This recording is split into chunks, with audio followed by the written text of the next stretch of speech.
إن الحمد لله نحمده ونستعينه ونستغفره ونعوذ بالله من شرور أنفسنا وسيئات أعمالنا من يهده الله فلا مضل له ومن يضلل فلا هادي له أشهد أن لا إله إلا الله وحده لا شريك له وأشهد أن محمدا عبده ورسوله اللهم صل وسلم وبارك على هذا النبي الكريم الأمي وعلى آله وأصحابه أجمعين. Kembali kita memuja dan memuja Allah Subhanahu wa taala atas segala nikmat dan karunia yang Allah berikan. Di hari-hari yang Allah muliakan di bulan Zulqa'dah. Dan ini bulan Bapak Ibu di antara bulan-bulan yang mulia, namanya bulan haram. Zulqa'dah, Zulhijjah, Muharram, terpisah satu namanya Rajab. Dan juga tentu bulan Zulqa'dah bukanlah bulan yang sial untuk menikah. Sebagaimana diyakini sebagian orang, tidak boleh menikah di api-api dua ketubah. Baik bulan Syawal, Zulqa'dah, apalagi Zulhijjah. Karena menikah di bulan apapun tidak memberikan pengaruh kepada kondisi rumah tangga. Karena dia punya ulasan yang lain. Artinya tidak ada hubungan sial tidak sial dengan kapan menikah. Bahkan bulan Syawal itu Bapak Ibu memang bulan disunnahkannya menikah. Menurut sebagian ulama, berdasarkan hadis Nabi, ketika Nabi menikahi Ibunda Aisyah di bulan Syawal. Bahkan Nabi 2 kali menikah di bulan Syawal. Ibunda Aisyah satu lagi Ibunda Saudah binti Zam'ah. Makanya tidak ada hubungan sial dengan bulan Syawal. Dan bahkan bulan Syawal merupakan bulan dianjurkannya untuk menikah. Kata Imam An-Nawawi, wa qala ba'du ashabina, dan berkata sebagian ulama Syafi'iyah, dianjurkan menikah di bulan Syawal berdasarkan peristiwa atau hadis Nabi menikahi Ibunda Aisyah di bulan Syawal. Salat dan salam buat baginda Nabi sallallahu alaihi wasallam. Allahumma salli ala Muhammadin wa ala ali Muhammad.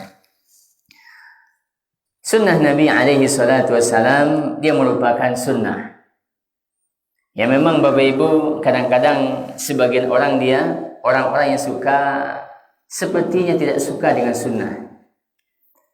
Kalau biasanya tentang kurban, ada orang-orang yang mengkritisi nak ketujuhnya ibadah kurban. Katanya ibadah kurban itu mabebem piti. Dibeli sapi, lalu dibantai, bagi. Tapi sebenarnya Bapak Ibu itu kan tidak ada unsur menghabis-habiskan uang. Bahkan kalau kita berkorban akan menaikkan ekonomi. Berapa peternak yang diuntungkan dan para pedagang. Kalau tidak ada korban maka harga sapi akan normal saja. Atau dia katakan bahawa korban itu kejam. Kenapa kejam? Sadis. Sehari, 2 hari, 3 hari bisa menyembelih hewan berapa ekor? Mungkin ribuan. Atau mungkin sampai jutaan tingkat dunia. Lalu kita katakan tidak juga kejam. Kenapa? Karena sepakat para pakar-pakar bahwasanya penyembelihan di dalam Islam merupakan penyembelihan yang terbaik. Makanya dalam Islam Bapak Ibu menyembelih kan diatur. Yang Bapak panitia kurban, tentu kita belajar bagaimana cara menyembelih. Misalnya kata Nabi tidak boleh menyembelih hewan. Sebagian para tukang sembelih kan itu hobinya. Ambil pisau panjang, itu lampih di muka, di depan sapi. Tak boleh. Harus disembunyikan pisaunya. Lalu juga kata Nabi, tidak boleh hewan yang sedang disembelih dilihat oleh kawannya. Karena sebagian di lapangan yang terbuka bisa menyembelih langsung 20 ekor. Sembelih 1, dah. Sembelih 2, sembelih 3, sembelih 4 di tempat yang sama dan dilihat oleh yang masih hidup. Maka ini juga tidak boleh di dalam Islam. Satu sembelih, selamatkan. Atau dibikin tempatnya. Yang penting kita akali lah. Supaya tidak dilihat oleh kawannya masih hidup, hewannya sedang disembelih. Dan itu di antara penyebab daging korbannya tidak enak. Karena hewannya sudah ketakutan terlebih dahulu. Orang saja kita ini baru kalau ketakutan bisa hilang darahnya, pucet. Hewan kan sama juga. Itulah yang menyebabkan dagingnya terkadang keras. Apa bahasa Minangnya? Kajuit daging korban. Tak lama. Pasti boleh dimakan. Panik kita menggigitnya. Itu ada kesalahan dari sisi tata cara kelola hewan. Artinya apa? Kalau kita amalkan sunnah Nabi, maka itulah penyembelihan yang terbaik. Tapi yang namanya orang Bapak Ibu begitulah pola pikirnya. Orang-orang yang mereka mengkritisi kadang-kadang tidak suka dengan syariat atau dengan sunnah Nabi alaihi salatu wassalam. Atau sama juga orang yang kadang-kadang menyamakan sunnah Nabi dengan orang lain. Katanya mirip Yahudi lah. Atau mirip apalah. Ini kan aneh. Kalau di Mesir itu Bapak Ibu, ini kan masa jenggot sebenarnya. Kalau di Mesir, ada juga orang panjang jenggotnya tapi bukan umat Islam. Siapa itu? Kristen Koptik namanya. Jenggotnya segini, tapi di bawah jenggotnya salib. Jadi kalau dia buka salibnya, dan dia pakai jalabiah juga. Kalau dia buka salibnya, mungkin kita panggilnya syekh. Tapi kan ada salibnya, ini berarti bukan orang Islam. Ini namanya Kristen. Karena hukum asal dari orang Yahudi setelah mereka merusak agama Nabi Musa, mereka tidak lagi memakai jenggot. Makanya kata Nabi, wa khaliful yahud, kalian panjangkan jenggot dan selisihi orang Yahudi. Tapi mungkin saja mereka kembali kepada agama atau kembali kepada apa yang ditinggalkan Nabi Musa dalam masa jenggot saja. Karena kalau kitab suci sudah mereka ganti-ganti. Yuharrifunal kalima amma wadi'ihi. Tapi mungkin saja sebagian mereka kembali. Tapi bukan maknanya ketika mereka kembali, kita mirip dengan mereka. Orang yang tebal jenggotnya, yang panjang ini menurut Yahudi. Ini perkataan sebenarnya tidak layak keluar. Dan ini perkataan menyinggung dan menyebabkan kaum muslimin marah.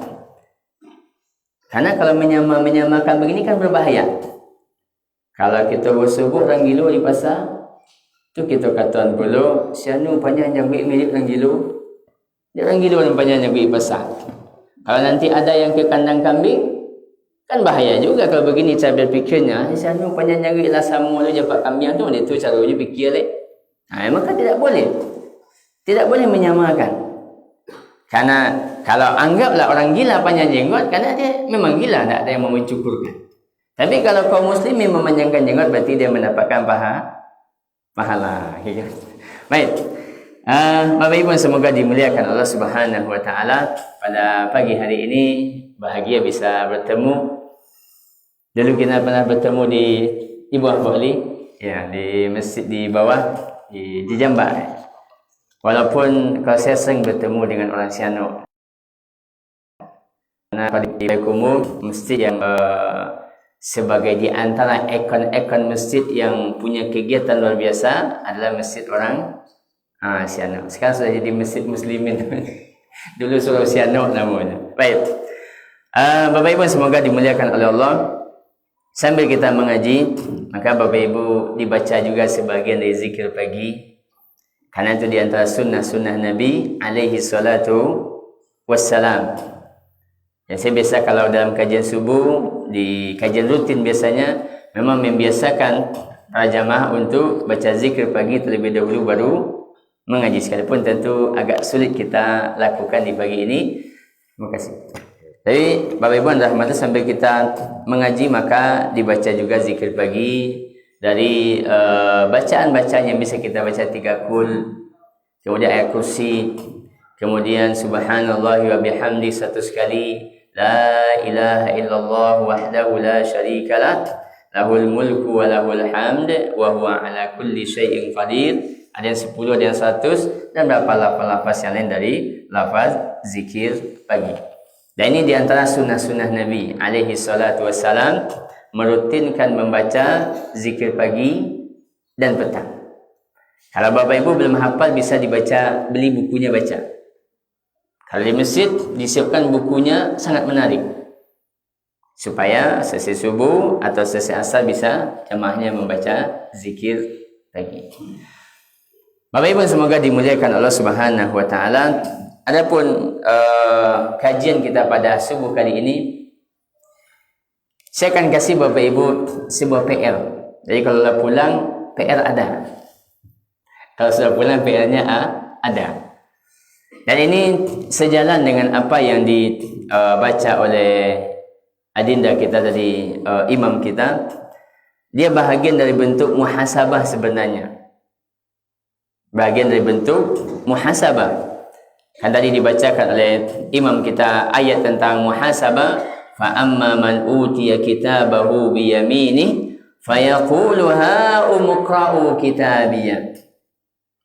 Dan adapun orang, kata Allah, yang Allah berikan kitab nanti di hari kiamat sebelah kanan. Di sebelah kanan. Dari depan dan sebelah kanan. Karena memang Bapak Ibu, kalau kita sudah berbicara tentang hari kiamat, ini perjalanan yang panjang, yang sangat tidak sebanding dengan perjalanan hidup di dunia. Kita di dunia berapa tahun kita hidup? 60, 70, sudah ada bapak-bapak di sini yang 90 atau 80 mungkin ada. Segitulah hidup. Tapi kalau di akhirat Bapak Ibu, kehidupan yang panjang, dari prosesnya panjang sampai ujungnya tidak ada ujungnya. Kalau prosesnya kan panjang. Kalau hari ini kita diwafatkan Allah, dibungkus dengan kain kafan, lalu kita disolatkan, berapa lama kita di kuburan? Wallahu a'lam. Selesai di kuburan, maka kita akan dibangkitkan. Dari semenjak zaman Nabi Adam sampai manusia akhir zaman, berapa lama yaumul ba'ats, hari manusia dibangkitkan? Panjang. Lalu selesai dibangkitkan, dikumpulkan di sebuah tempat yang sangat luas. Yauma tubaddalul ardu ghairal ardi was samawat. Di sebuah bumi yang buminya sudah diganti dengan bumi yang ada hari ini. Berapa lama? Wallahu a'lam. Panjang. Lalu kita akan melewati hisab. Yang sedang kita baca ayatnya, masing-masing dihisab satu-satu. Makanya Bapak Ibu para ulama menyebutkan, kajian-kajian tentang hisab, ada hal yang harus menjadi PR kita. Ini PR yang lain lagi. Apa PR-nya? Maka Bapak Ibu kalau sampai di rumah, ambil kertas, ambil kertas, lalu ambil pena, tulislah aset yang kita miliki. Rumah, kau dari mana rumah dulu? Sawah, si Anum punya sawah. Tanah, punya si tanah kau. Kapan perlu ibu-ibu periksa lemari pakaian, lemari dapur, segala macam, periksa semuanya.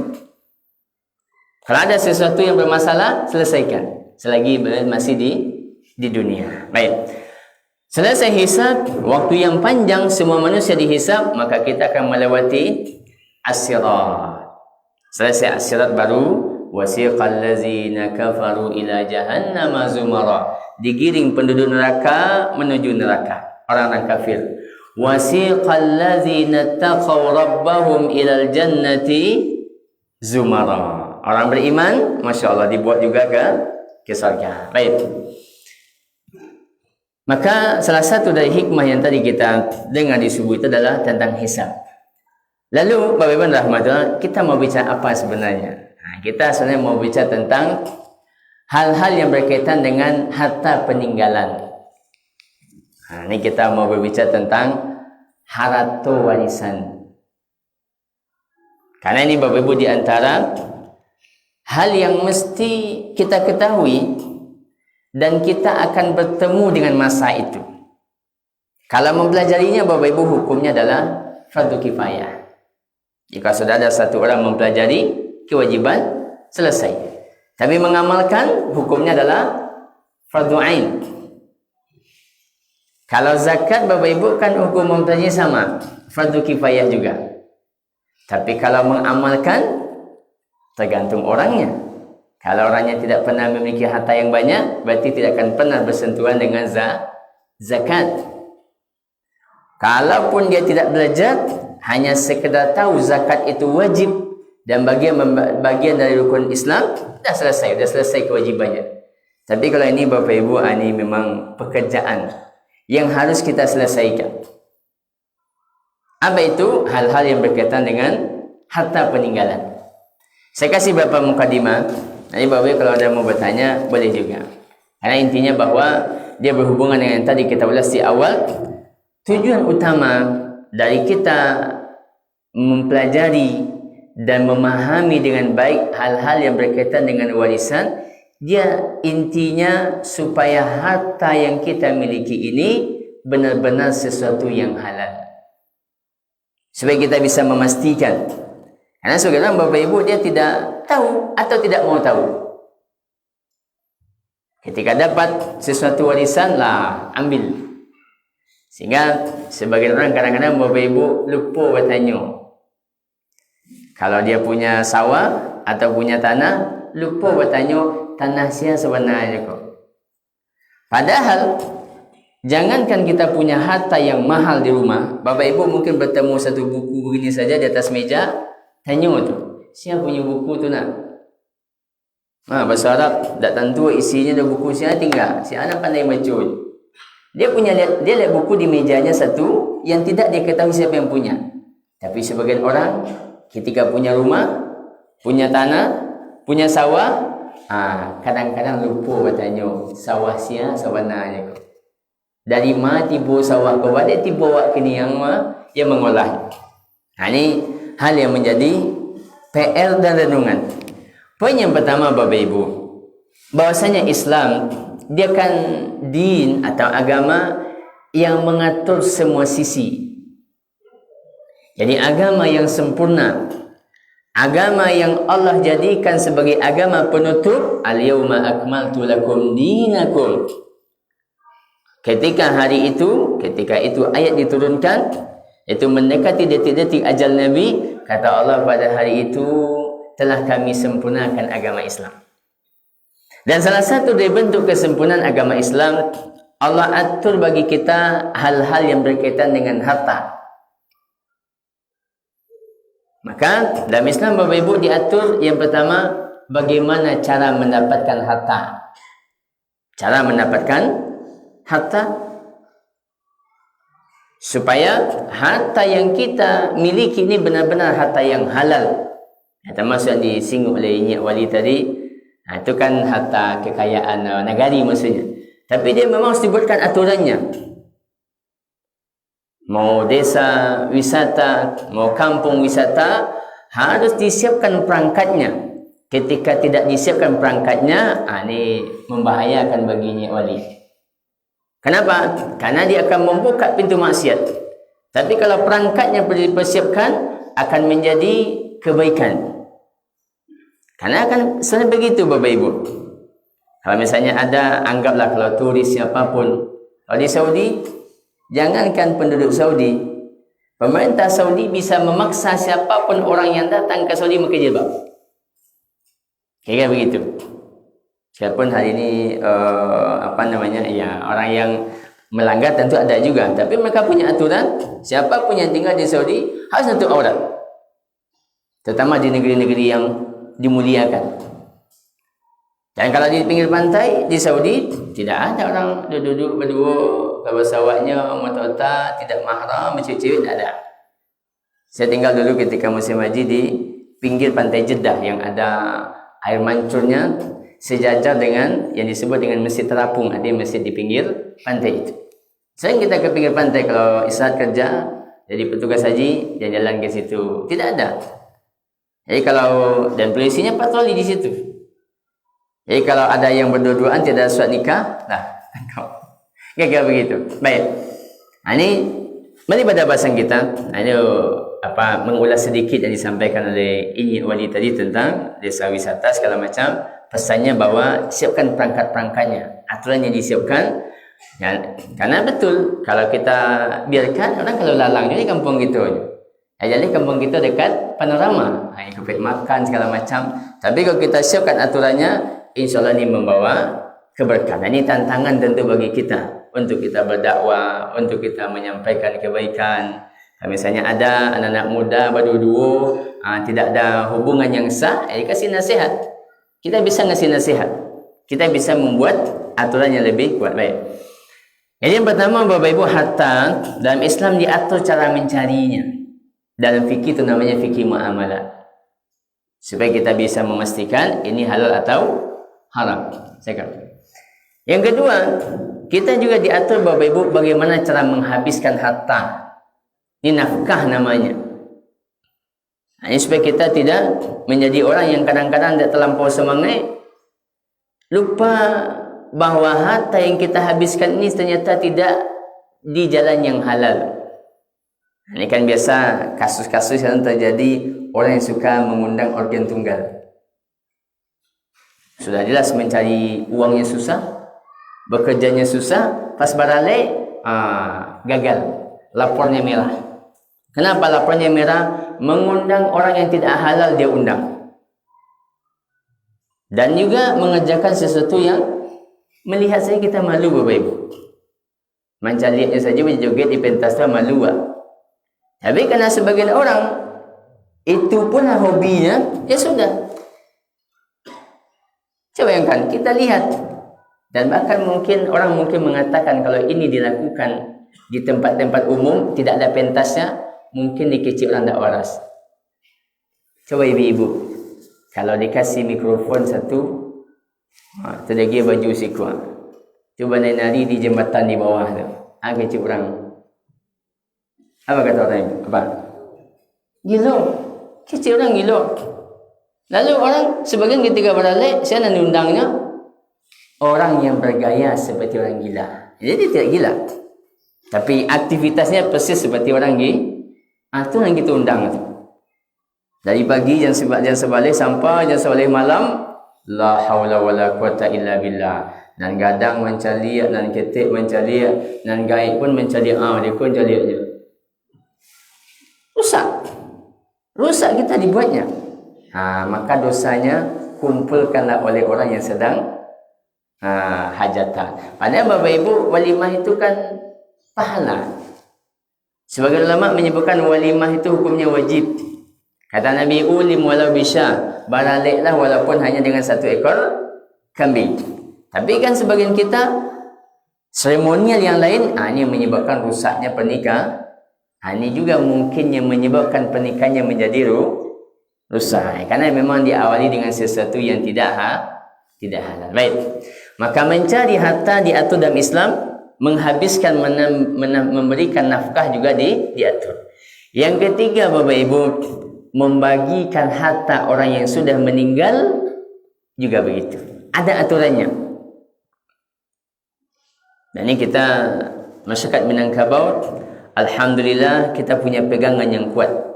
Apa pegangannya? Adat Basandi syarat Basandi kita belum. Maka kalau ada masyarakat Minangkabau yang komplain dengan ayat An-Nisa itu, maka dia perlu kembali kepada falsafahnya. Karena falsafah Minangkabau, adat Basandi syarat Basandi kita belum. Baik itu masyarakat biasa, apalagi para pemangku adat, harus memahami kaedah ini dengan baik. Karena ini buah dari sebuah semangat luar biasa dari tokoh-tokoh Minangkabau. Dan sejauh yang saya ketahui, Bapak Ibu, belum ada satu suku pun di Indonesia yang mereka punya kesepakatan Islam.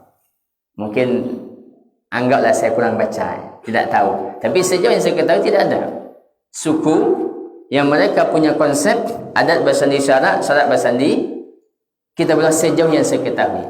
Atau Bapak Ibu mungkin tahu ada suku fulan, kampung fulan, wallahu a'lam. Tapi ini sebuah kebahagiaan bagi kita masyarakat Minangkabau. Tinggal nanti eksekusi di lapangan, kita cocokkan dengan adat Basandi syarat Basandi kita belah. Dan ini sebuah keberkahan. Sebuah keberkahan. Dan barangkali itu dan antara keberkahan masyarakat Minangkabau kita ni, Bapak Ibu, kan luar biasa ulama-ulamanya. Saya baca bukunya Buya Hamka, judulnya Ayahku. Jadi dia berbicara tentang ayahnya Syekh Abdul Karim Amrullah. Itu Bapak Ibu beliau tidak hanya bicara tentang ayahnya, tapi juga berbicara tentang ulama Minangkabau di zaman itu. Semuanya disebutkan, dari Batu Sangkar, Umar Taib Sungayang, Abdullah Ahmad di Padang, Syekh Abbas di Padang Japang, Inyak Parabe, Inyak Jauh, Canduang, kemudian ada banyak yang lain. Saya tidak ingat semua. Ada Syekh Jalaluddin, ada macam-macam. Lalu ini barangkali di antara keberkahan. Tapi guru mereka semua siapa rata-rata? Syekh Ahmad Khatib. Ini gurunya. Dan itu memang sudah diawali sebelum dengan baik haji-haji yang pulang dari Makkah, Haji Nombor 3, Harimau Nasalapan, macam-macam, Imam Bonjol dan seterusnya. Ini Bapak Ibu sejarah Minangkabau luar biasa.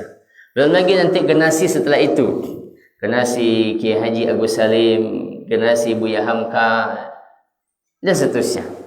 Ini harapan juga kepada generasi anak-anak kita yang akan menjadi orang hebat di masa mendatang. Kita Minangkabau ini punya sejarah emas. Kita punya, bahkan Bapak Ibu itu sebelum kemerdekaan malah. Dari perjuangan para ulama-ulama Minangkabau itu sebelum kemerdekaan. Syekh Ibrahim Musa, Syekh Jawo, itu sebelum kemerdekaan.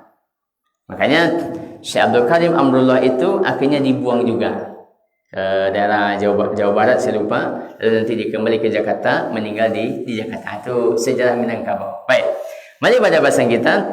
Maka Islam dia mengatur Bapak Ibu tentang mencari harta, lalu tentang menafkahkan harta orang yang hidup, dan yang ketiga membagikan harta orang yang meninggal.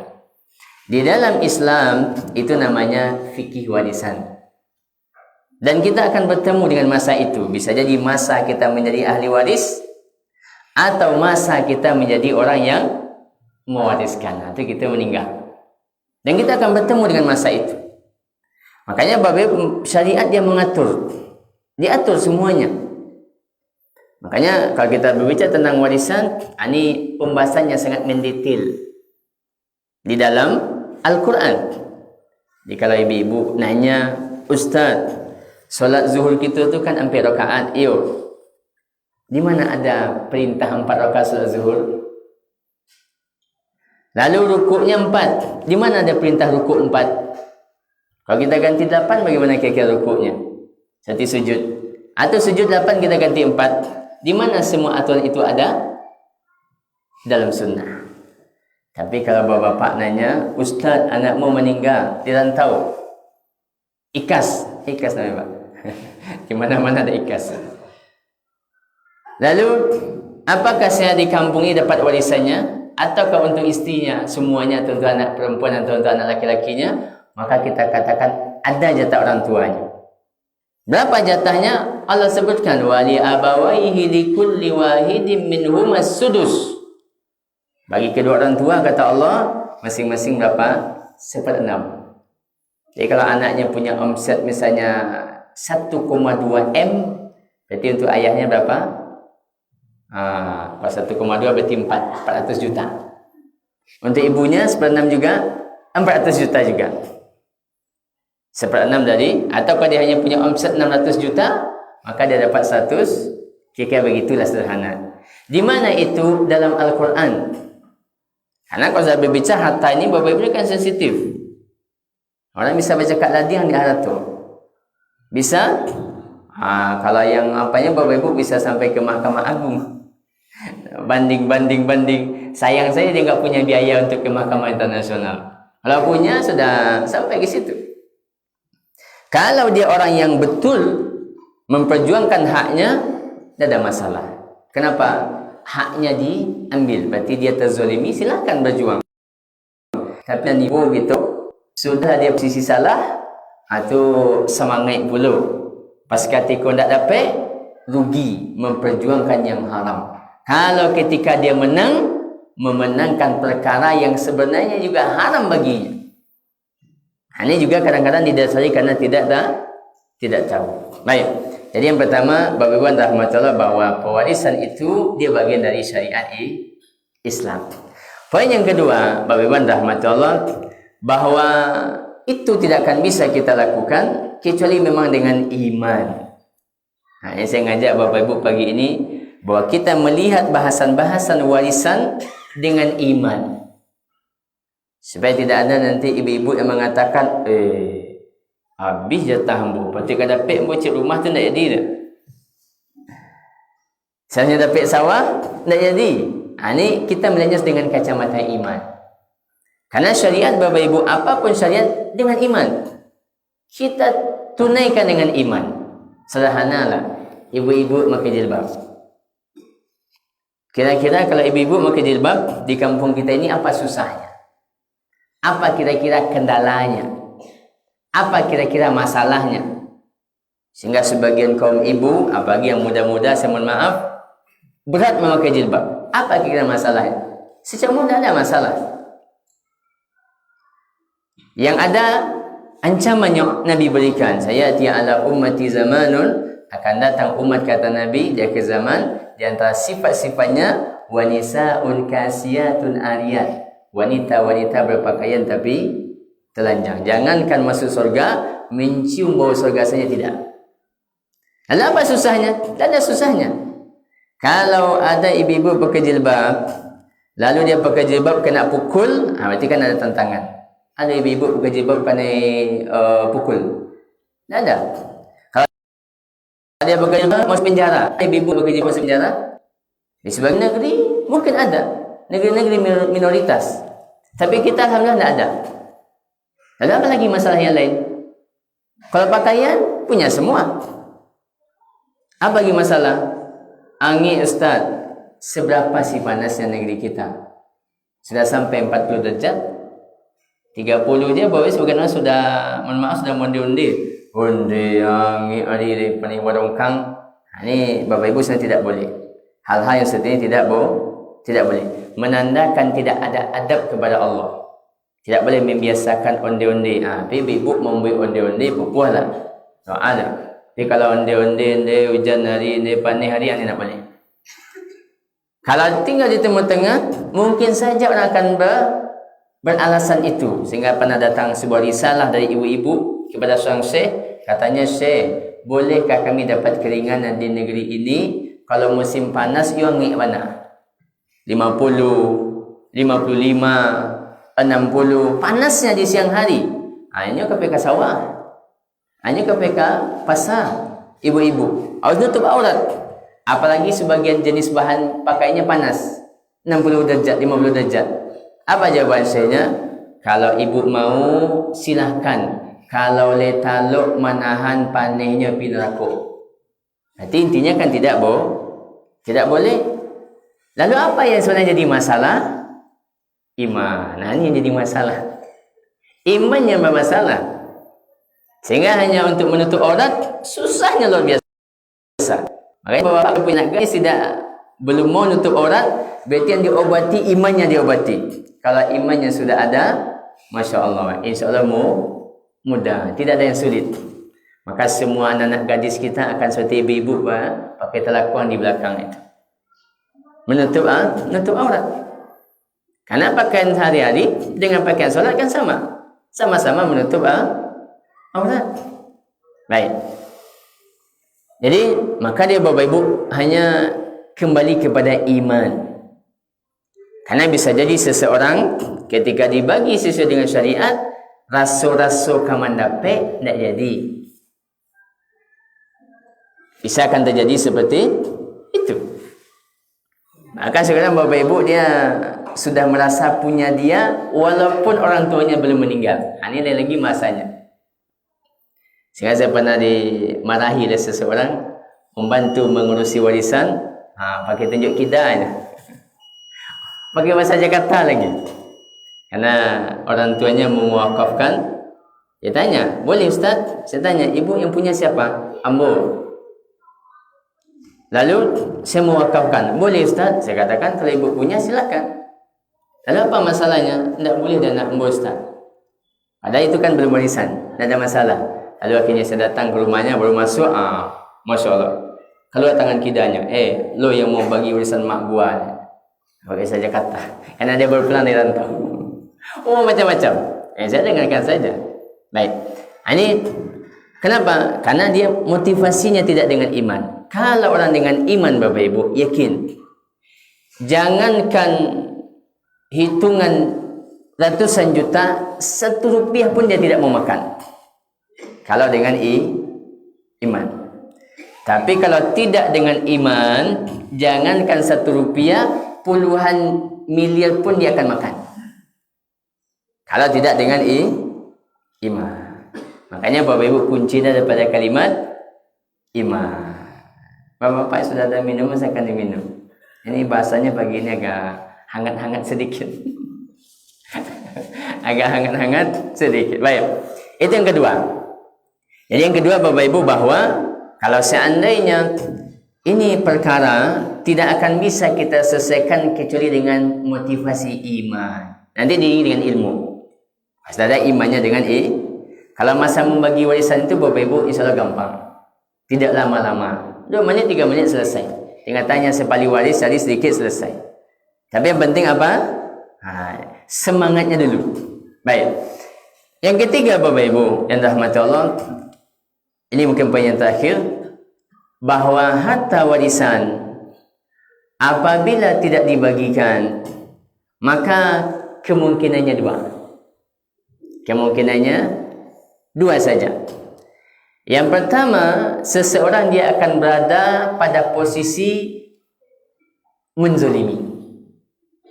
Hanya saya mohon maaf, terkadang sebagian besar terjadi pada kaum ibu.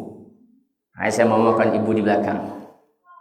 Dan ini yang akan menjadi PR kita, yang akan kita selesaikan. Kalau di dunia Bapak Ibu, insya Allah gampang, bisa kita bayar. Nggak ada gitu pembayar kini duit sudah utang dulu, insya Allah bisa. Tapi kalau di akhirat kita mau bayar pakai apa? Kalau ternyata itu bukan hak yang sebenarnya bukan hak kita. Kan ada hadis Nabi SAW menyebutkan atadruna manil muflis. Kata Nabi, tahukah kalian orang yang rugi?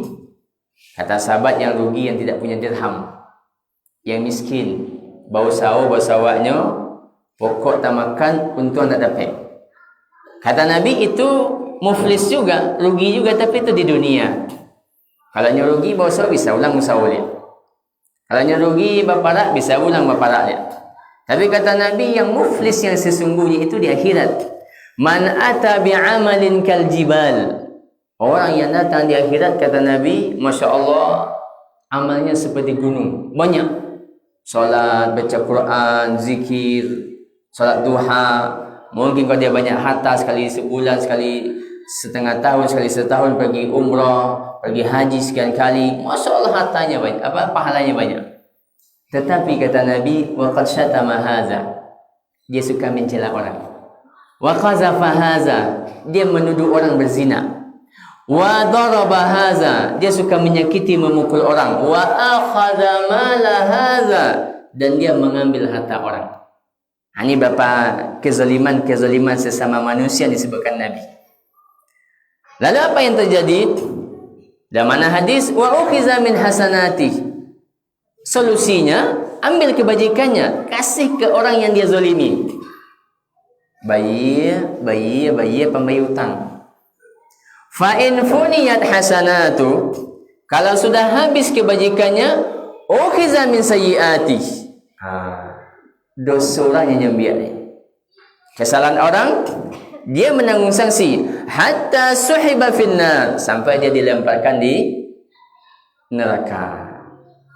Kalau ada pembayar, bayar. Kalau tidak ada, Masya Allah. Berarti kan dosa orang tu yang kita ambil. Yang dosa kita saja belum, wallahu a'lam. Ini sudah tambah lagi dosa. Ini Bapak Ibu, ini yang menjadi titik renungan kita. Makanya dulu ketika kuliah maupun ketika sekolah, semenjak sanawiyah kita dah belajar dulu fikih warisan. Tingkat aliyah belajar juga buku yang dikarang oleh Buya almarhum Mawardi Muhammad, ulama Kamang. Tapi dia pimpinan Tawali Padang Panjang di era-era satu generasi sesudah Abdul Karim Amrullah. Lalu di kuliah ngambil juga materi tentang fikih warisan. Inilah menjadi tugas berat. Kalau di Payakumbuh, Bapak Ibu, masjid yang paling lama saya mengaji warisan, Masjid Muslimin. Itu 2 tahun. Mengkaji warisan selama 2 tahun. Dari awal sampai selesai. Cuman di zaman itu belum zaman rekaman. Belum ada rekamannya di Facebooknya Masjid Muslimin. Itu belum zaman rekaman waktu itu. Tapi kita berjalan berapa tahun? 2 tahun. Sekali sebulan, ada yang 2 kali sebulan kalau ada pekan kelima hari Khamis dulu. Baik. Kemudian, Bapak Ibu rahmatullah subhanahu wa ta'ala, berarti kalau tidak dibagikan sesuai syariat, apa yang terjadi? Bisa jadi seseorang pada posisi menzolimi. Yang dia zolimi, Bapak Ibu, bukan orang lain. Siapa yang dia zolimi? Mungkin saudaranya, mungkin ayahnya, mungkin pamannya, mungkin anaknya. Yang dia zolimi. Lalu kemungkinan yang kedua, bahwa seseorang berada pada posisi dizolimi. Ini kadang-kadang sebagainya terjadi pada kaum bapa. Dizolimi. Yang menzoliminya bukan orang lain, saudarinya. Makanya Syekh Ahmad Khatib dulu mengirim sebuah risalah untuk murid-muridnya dan untuk ulama Minangkabau. Apa isi risalahnya? Risalah. Saya baca judulnya saja, tidak baca isinya. Risalah peringatan kepada orang yang membagikan warisan kepada perempuan di saat yang laki-laki masih ada. Itu kira-kira judul risalahnya. Pakai bahasa Arab. Pakai bahasa Arab. Artinya memang perjuangan ulama Minangkabau sejak zaman dulu. Bahkan dikisahkan juga lebih Hamka dalam kitab beliau Ayahku itu, bahwa usaha untuk memperbaiki pola warisan Minangkabau sudah berjalan semenjak lama. Jadi walaupun mereka berbeza-beza pandangan lah dalam sebagai masa ibadah, masalah kunut, usolli segala macam, jadi berbeza pandangan, tapi kalau masalah ini sepakat, tidak ada perbedaan. Kalau nanti masa kunut subuh, diskusi. Kalau masalah yang lain, diskusi. Tapi kalau masalah ini, sepakat semuanya. Karena dia sesuatu yang jelas. Tinggal kita buka Al-Quran, dapat. Baik. Lalu kalau ada zalim menzalimi, apa kesimpulan ujungnya Bapak Ibu? Kesimpulannya, kalau orang yang menzalimi, berarti dia memakan sesuatu yang tidak halal. Kalau dalam bahasa agama, namanya sesuatu yang haram. Saya kasih contoh. Kalau misalnya seseorang meninggal, orang tua dia punya anak, 3 laki-laki, 1 perempuan. Kira-kira kita kasih hartanya kepada siapa? 3 laki-laki, 1 perempuan. Pada siapa kita kasih biasanya Ibu? Padusi. Seharusnya yang punya harta warisan siapa? 3 laki-laki tambah 1 perempuan, berempat. Kalau dibagi, Allah sudah punya wasiat. Apa kata Allah? Yusikumullahu fi auladikum lidzakari mithlu hadzil unthayain. Kata Allah, Allah wasiatkan bahawa laki-laki 2 kali jatah perempuan. Berarti harta seharusnya dibagi 7. Berarti kalau bagi 7, 2/7 untuk laki-laki, 1/7 untuk perempuan. Lalu kalau perempuan ambil semua, diambilnya semua, maka 1/7-nya halal, 6/7, 6/7-nya kalau dia hasil sawah, tanam padi, berbuah, lalu dikeringkan, lalu menjadi beras, dimasak, tunyusuuk nasi. Sesuap nasi yang dimakan, 1/7-nya halal, 6/7-nya berbahaya. Ini Bapak Ibu bukan masalah main-main. Ini bukan masalah kita kasawa, je baja, je cangkur, segala macam. Bukan itu masalahnya. Ini masalah akhirat kita. Dan bisa jadi itu akan turun-temurun. Jadi sesuatu yang kita tinggalkan itu juga menimbulkan nanti turun lagi. Makanya kita akan tutup dengan pembahasan di ujung ayat tentang warisan apa kata Allah? Wa may yata'adda hududallah. Dan orang yang melampaui batas dalam masa warisan, apa yang terjadi? Yang pertama kata Allah, yudkhilhu nara. Allah masukkan dia ke dalam neraka. Kenapa masuk neraka? Haram. Tidak halal dia nikmati. Khalidan fiha, kekal di dalamnya. Kekal kata ulama tafsir, setiap Imam Ibnu Katsir maknanya dua. Kekal yang pertama artinya lama. Kenapa lama? Karena disebutkan sesuatu yang haramnya apa? Coba kalau seandainya setahun dia menghasilkan sawah, anggaplah 10 karung, 7 karung sajalah, 7 karung. Berarti kan tadi jatahnya hanya 1 karung, 1/7. Kalau dia ambil 7 karung, berarti 1 tahun 6 karung yang haram. Kalau 10 tahun 60 karung. Kalau dia 20 tahun 120, itu baru angkanya 6 karung setahun yang haram. Kalau lebih dari itu, kalau dia punya sawah yang lawe, kalau dia punya hasil ruko yang banyak sewanya, kalau dia punya apa, berbahaya. Makanya kata Allah khalidan fiha, kekal dengan makna lama. Atau kekal yang kedua maknanya memang kekal karena menolak syariat. Saya Bapak Ibu, orang kita mungkin tidak ada yang menolak syariat, cuman kadang-kadang sikap yang ditunjukkan karena keterbatasan ilmu, mungkin karena sudah terbiasa dengan cara yang seperti itu. Makanya merubah itu Bapak Ibu satu yang perjuangan, tapi insyaAllah bisa. Karena Nabi SAW ketika Nabi disyariatkan tentang warisan, orang Arab jahiliyah juga sudah punya pola tentang warisan, tapi agak terbalik dengan orang kita. Sebagai orang kita kan lebih cenderung kepada perempuan. Kalau orang Arab jahiliyah cenderungnya kepada laki-laki, kasih anak laki-laki. Sebagian mereka kasih anak laki-laki yang dewasa. Sebagian mereka kasih anak laki-laki yang lebih bisa berperang. Jadi kalau ahli parang, pandai bakudo, jadi pimpinan pasukan, itulah dapat warisan. Artinya kecenderungan pada laki-laki. Maka dalam Islam tidak ada kecenderungan, dia ada aturan. Maka dalam Islam Bapak Ibu, jangankan orang yang sudah ada di dunia, bayi saya Bapak Ibu dalam kandungan ada jatahnya. Itu namanya pewarisan ibu hamil. Tidak ada yang terzalimi. Tidak ada yang terzalimi. Baik, mari pada bahasan kita. Maka kalau tidak dibagi syariat, zalim atau menzalimi. Lalu kesimpulannya, berarti kalau orang yang saya mohon maaf berada pada posisi menzalimi, berarti dia memakan sesuatu yang tidak halal dia makan. Kalau dia berada pada posisi dizalimi, maka haknya diambil terus. Sekalipun secara akhirat ini lebih lapang. Tapi kan kita tidak boleh biarkan. Karena yang menikmati itu orang dekat kita juga. Mungkin ibu kita, mungkin saudari kita, atau mungkin etik kita. Kan tidak mungkin kita biarkan mereka memakan sesuatu yang haram terus. Badiana dimakan kan tidak boleh. Berarti kita juga harus punya, ini yang tadi kita ulas di awal, PR. Bapak Ibu, apa yang saya sampaikan, maka renung-renungilah.